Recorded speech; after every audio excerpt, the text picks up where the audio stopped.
Saludos mis hermanos en Cristo Jesús, Dios bendiga grandemente sus vidas para la gloria del nombre de Jesucristo.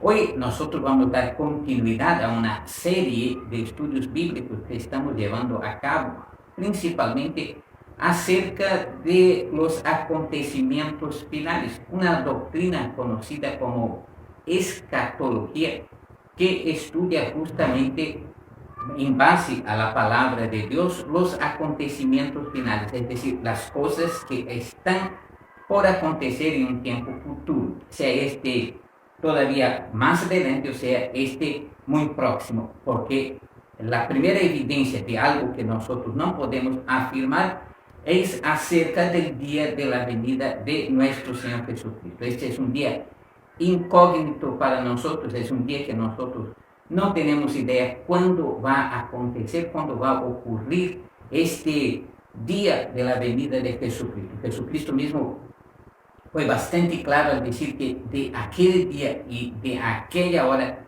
nadie sabe. Por lo tanto, imposible es querer fechar, poner épocas o nombrar fechas para el día de la venida de Jesucristo. Todos aquellos que trataron de hacer se han redundamente equivocado y han pasado a ser considerados falsos profetas, sectas, herejías, doctrinas mentirosas, porque la venida de Jesucristo no se cumplió y no se puede cumplir de esta manera porque Jesús no marcó una fecha, no marcó una hora, no marcó un día para su venida. Simplemente nos insto a que es importante que en medio de todas estas circunstancias nosotros estemos preparados, porque Él dijo: el Hijo del Hombre vendrá a la hora que no penséis, no a la hora que nosotros hayamos pensado que Él viene o que nosotros queremos determinar que Él venga, sino a la hora que Él quiera venir, y a esta hora no nos fue revelada a nosotros. El Señor no nos dio el saber estas cosas, sino que Él nos dijo que esto está en la sola potestad del Padre. Entonces, nosotros no podemos determinar o marcar fechas para el día de la venida de Jesucristo, pero nosotros podemos entender acerca de los acontecimientos finales, porque la Biblia describe algunas cosas respecto a esto. Nuestra posición respecto al día de la venida de Jesucristo es primeramente que nosotros no sabemos. Pero nosotros creemos que un día determinado, en cualquier momento, Jesucristo vendrá para arrebatar a su iglesia y llevarla para estar con Él. Bueno, nosotros hoy queremos centrarnos en un tema que hemos venido estudiando acerca del cielo. Como dice la palabra de Dios, el apóstol Pablo mencionó la presencia o la existencia, más bien, de tres cielos. Él dice que el apóstol Pablo, mencionando de una forma un tanto escondida, por decírselo así, él mencionó que él fue arrebatado al paraíso, y él menciona este lugar como el tercer cielo. Por lo tanto, nosotros creemos en la existencia, según la Biblia, de tres cielos: el primer cielo, el segundo cielo y el tercer cielo, que es considerado el paraíso. A este cielo nosotros también lo denominamos el lugar de Dios, el lugar de la habitación de Dios, el mismo paraíso, el mismo lugar donde habita Dios, donde está el trono de Dios. Este es el lugar denominado como el paraíso. Hemos hablado acerca de ese tercer cielo con más detalles acerca de los cielos anteriores, que es el primer cielo y el segundo cielo, pero nos hemos detenido mayor tiempo hablando acerca del tercer cielo. Y hemos hablado de cosas existentes en este cielo y de cosas que dejarán de existir en este cielo, que es considerado también la nueva Jerusalén, la que tuvo visión el apóstol Juan en el libro de Apocalipsis. Él escribió esta nueva ciudad, la nueva Jerusalén, y que Dios, además de todo, según sus promesas, creará cielos nuevos y tierra nueva donde habita la justicia. Y dentro de este estudio acerca del cielo y acerca de las últimas cosas, acerca de los acontecimientos que marcarán el día final. Nosotros nos vamos a extender un poquito y vamos a pasar de largo allá después del arrebatamiento de la iglesia, después del periodo conocido como la Gran Tribulación y después del aprisionamiento de Satanás, que la Biblia dice que él será aprisionado durante un periodo de 1000 años y mientras tanto él está aprisionado, está encarcelado por este periodo de 1000 años. La Biblia define que aquí en esta tierra se va a instalar el reino milenial de Jesucristo, que Jesucristo reinará aquí en este mundo, porque dice la Biblia que esta nueva Jerusalén descenderá del cielo y se va a instalar aquí en esta tierra, allá mismo en la ciudad de Jerusalén, y empezará por lo tanto el reino milenial de Cristo con la nueva Jerusalén que ya haya descendido del cielo y estará por esta ocasión en la tierra, en la ciudad de Jerusalén. Por eso es denominada la Nueva Jerusalén, una ciudad celestial creada por el mismo Dios para habitación de aquellos que fueron llevados a estar en la presencia de Dios para siempre, pero que volverán a habitar en esta tierra durante un periodo de 1000 años hasta que Dios haga nuevas todas las cosas, cielos nuevos y tierra nueva, donde los creyentes habitarán entre cielo nuevo y tierra nueva. Estos son estudios que vamos a ver más adelante. Hoy nos vamos a fijar en el punto final del milenio, porque la Biblia dice lo siguiente, que cuando se esté por terminar los 1000 años, Satanás va a ser suelto de su prisión, él va a ser suelto de su prisión y nuevamente saldrá a engañar las naciones que ya estuvieron fuera del perímetro de la Nueva Jerusalén durante este periodo de 1000 años. Y dice que juntará un gran ejército como la arena del mar, un ejército increíblemente numeroso.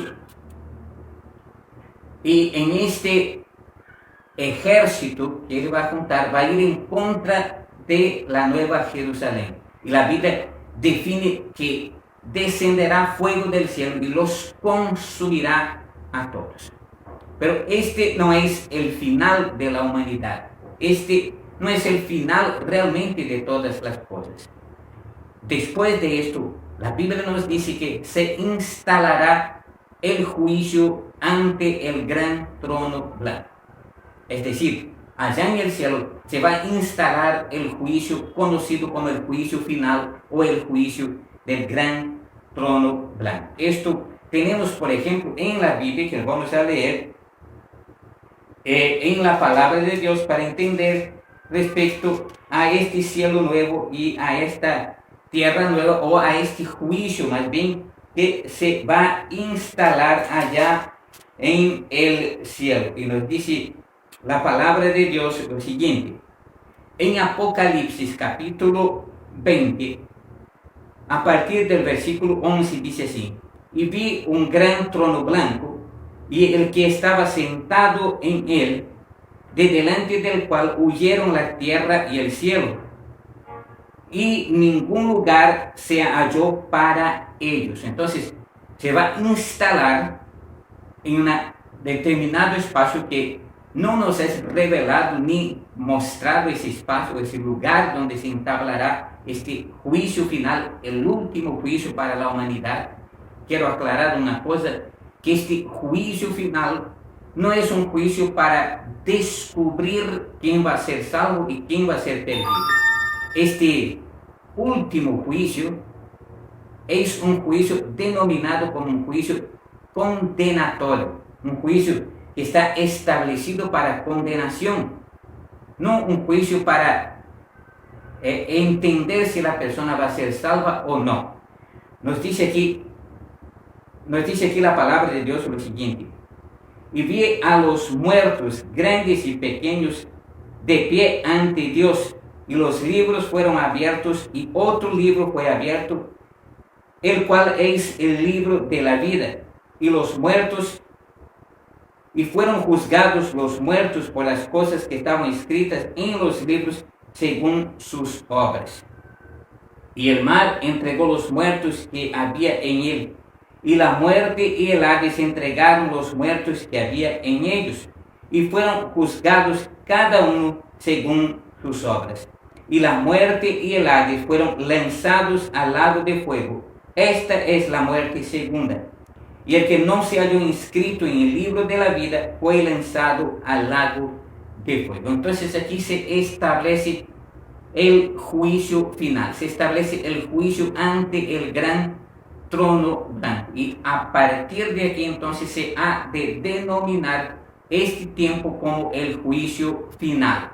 El juicio conocido, como nos dice aquí, ante un gran trono blanco. Repito, este juicio no es para definir si la persona irá al cielo o irá al infierno. Todos los que están ante el juicio del gran trono blanco ya deben saber que este juicio es un juicio condenatorio, es un juicio para definir la condenación de estas personas eternamente y para siempre. Este juicio no es un juicio para contabilizar algún dato de sus vidas, sino para determinar su condenación eterna y final ante Dios.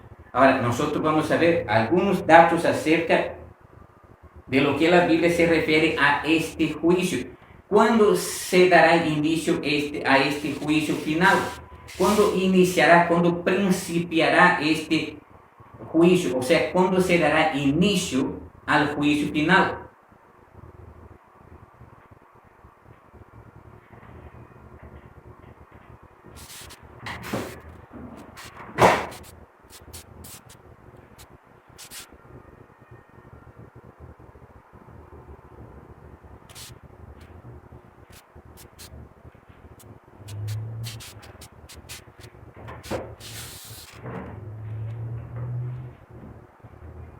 Entonces vamos a establecer algunos datos bíblicos acerca de cuándo se dará inicio a este juicio. Ya hemos mencionado anteriormente acerca del milenio y del final del milenio, y que Satanás será suelto de su prisión donde 1000 años antes había sido encadenado, y él ahora es suelto de esta prisión y vuelve a engañar a las naciones que ya estuvieron durante el periodo del reino milenial sobre la tierra, pero no dentro de la Nueva Jerusalén, sino esparcidos por toda esta tierra, porque toda esta tierra será como que renovada durante este periodo conocido como el reino milenial de Jesucristo. Entonces, durante este periodo no va a haber todas las cosas que existen ahora, será una tierra renovada realmente durante un periodo de 1000 años, pero al final del milenio, repito, Satanás será suelto de su prisión y saldrá a engañar nuevamente a las naciones.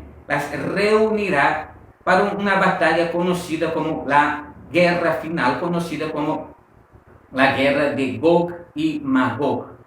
Pero nosotros vamos a hablar de esto en otra ocasión. Sin embargo, al concluirse esta guerra, porque dice que descenderá fuego de parte de Dios del cielo y devorará, consumirá a todos los que están ahí. Satanás inmediatamente después de eso será lanzado al lago de fuego. Este lago de fuego es denominado como la segunda muerte. Entonces, cuando concluya este juicio final, entonces, cuando concluya el milenio, entonces se establecerá ahí el juicio final. Vamos a ver lo siguiente, que antes que se haya concluido el juicio final, estas personas que murieron sin Cristo, no resucitarán desde el arrebatamiento de la iglesia hasta concluir el milenio. Por lo tanto, van a haber dos resurrecciones de dimensiones grandiosas. La primera resurrección se dará por ocasión del arrebatamiento de la iglesia.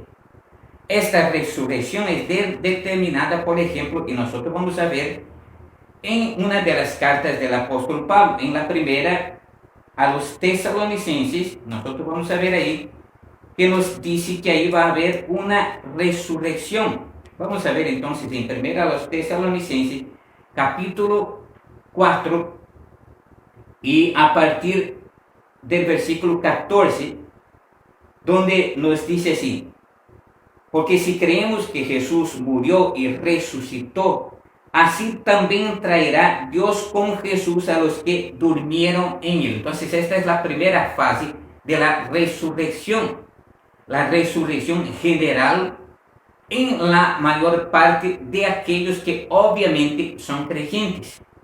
Entonces habrá dos grandes resurrecciones. La primera resurrección de dimensiones grandes es la resurrección de los salvos en Cristo por ocasión del arrebatamiento de la iglesia y de la venida de Jesucristo, es decir, el día de la venida de Jesucristo por su iglesia, conocida como el arrebatamiento de la iglesia. Van a existir otras resurrecciones en el periodo antes del inicio del milenio, totalmente para aquellos que fueron salvados por la gracia de Cristo, aún durante el periodo conocido como la Gran Tribulación. Durante ese periodo también van a ser salvos, y estos salvos también vamos a ver esto en otra ocasión, obviamente, que estos salvos también serán resucitados al final del periodo de la Gran Tribulación y estarán incluidos obviamente en este sentido, por decirlo así, de la primera resurrección. Ellos no están incluidos en la segunda resurrección, sino en el periodo de la primera resurrección. Entonces, aquí nos dice entonces la palabra de Dios que van a haber resurrección de los muertos. Voy a volver a leer el versículo 14 y nos dice así: porque si creemos que Jesús murió y resucitó, así también traerá Dios con Jesús a los que durmieron en él. La expresión durmieron aquí es aquellos que murieron estando en Cristo, aquellos que murieron creyendo que Jesucristo es el Señor y Salvador de nuestras vidas. Todo aquel creyente que murió con esta fe puesta en la persona de Jesucristo, el día que suene la trompeta, si esta persona ya partió para estar en la presencia del Señor, entonces en el día del arrebatamiento de la iglesia, esta persona va a volver a la vida, va a resucitar para estar a partir de ahí con el Señor. Note que la palabra de Dios dice así: por lo cual os decimos esto en palabra del Señor, que nosotros que vivimos, que habremos quedado hasta la venida del Señor, no precederemos a los que durmieron. Entonces, este es el principio. La primera resurrección está establecida que el día de la venida de Jesucristo, aquellos que ya durmieron en Cristo, ellos resucitarán, sus cuerpos resucitarán. Y esto aquí, después nosotros vamos a hablar de esto con más detalles también. Se unirán a sus almas y espíritus que ya están en la eternidad con el Señor. Porque Jesús prometió a los suyos vida eterna completa entre cuerpo, alma y espíritu. Espíritu, alma y cuerpo. Entonces va a haber una resurrección del cuerpo muerto para unirse a su alma y a su espíritu que ya está en la eternidad. Esto es un detalle que después vamos a desarrollar también, pero que ahora nosotros queremos fijarnos más bien dentro del detalle de esta primera resurrección, porque queremos hablar acerca del juicio del gran trono blanco, por lo menos principiar a hablar acerca de esto un poco. Y nos dice aquí: porque os decimos esto en palabra del Señor, que nosotros que vivimos, que habremos quedado hasta la venida del Señor, no precederemos a los que durmieron. ¿Por qué dice? Porque el Señor mismo, con voz de mando, con voz de arcángel y con trompeta de Dios, descenderá del cielo, y los muertos en Cristo resucitarán primero. Entonces, los muertos en Cristo resucitarán primero. Impliquen dos cosas: que ellos resucitarán primero que aquellos o irán o serán resucitados para estar con Cristo anticipadamente en fracción de segundos, aunque sea antes de aquellos que están vivos. Y segundo, ellos resucitarán primero también tiene que ver que los que no son de Cristo no van a resucitar por la ocasión del arrebatamiento de la iglesia. Vamos a ver que Jesús habló acerca de esta resurrección, definiendo que va a haber resurrección de justos y de injustos. Aunque Jesús aparentemente no puso una distancia entre resurrección de justos y resurrección de injustos, sin embargo, Él habló que sí va a existir una resurrección de justos y una resurrección de injustos. Pero aquí nos dice la palabra de Dios, porque el Señor mismo con voz de mando, con voz de arcángel y con trompeta de Dios descenderá del cielo, y los muertos en Cristo son los que resucitarán primero. Entonces, esta primera resurrección es establecida luego, después o inmediatamente a la venida de Cristo, el arrebatamiento de la iglesia. La segunda resurrección o la segunda grande resurrección es denominada la resurrección de los impíos. Vamos a ver, por ejemplo, qué dijo el Señor Jesucristo en el Evangelio según Juan. Y ahí él habla acerca de estas resurrecciones o del periodo de estas resurrecciones, conforme nos encontramos entonces en la palabra de Dios en el Evangelio según Juan, capítulo 5. Vamos a encontrar ahí a partir del versículo 28. 5, 28 y 29 dice así: No os maravilléis de esto, porque vendrá hora cuando todos los que están en los sepulcros oirán su voz. Entonces toda resurrección estará basada expresamente en el mando de la voz del Señor. Oirán su voz. Si leemos allá en Tesalonicenses, vamos a darnos cuenta que con voz de mando, con voz de arcángel y con trompeta de Dios vendrá el Señor. Entonces la voz de mando es la voz del Señor, que bajo el poder de su palabra los muertos resucitarán. Primero habrá la resurrección de los muertos en Cristo, y 1000 años después, vamos a ver esto, va a haber la resurrección de los impíos, de aquellos que murieron sin tener a Cristo. Pero Jesús aquí habla de las dos resurrecciones sin hacer distinción de tiempo en primera mano, pero sí habla que va a haber una resurrección de impíos y una resurrección de justos. Note lo que dice: No os maravilléis de esto, porque vendrá hora cuando todos los que están en los sepulcros, aquí implica todos los que están en los sepulcros, sin hacer distinción si son justos o si son injustos.